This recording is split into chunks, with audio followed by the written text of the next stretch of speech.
بسم الله الرحمن الرحيم. يا اخوان بعطيكم معلومة عن سبب توقف البيض خصوصا نهاية السنة. تقريبا من شهر 9 إلى 12 هذا الوقت يبدل الدجاج فيه الريش، يجدد الريش شوي شوي.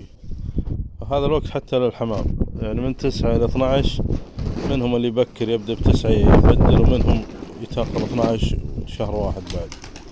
فعشان كذا تمسك البيض عشان تبني فيه الريش، بروتين هذا تستفيد منه الريش، فتبني فيها الريش. يعني أنا عندي توقف بالبيض تقريبا 90%، يعني عندي 15 دجاجة أخصب اليوم بيضتين إلى 3 فقط.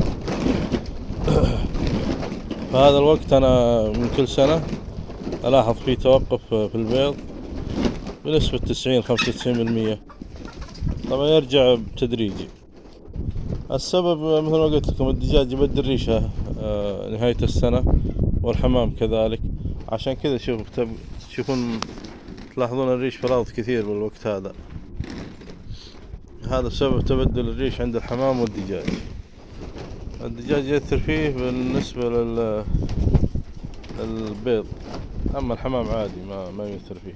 طبعا تبديل الريش ما يكون بشهر واحد، تقط شوي شوي، يعني تقط من 9 تخلص ب12 تقريبا. تقط كم ريشة كل يوم لين تبدل كله، يعني ما تمصلخ مرة واحدة، لا تقط على مهل، يعني خلال 3 شهور تقريبا تكون مجدد الريش كله. هذا الفكرة كلها يا اخوان.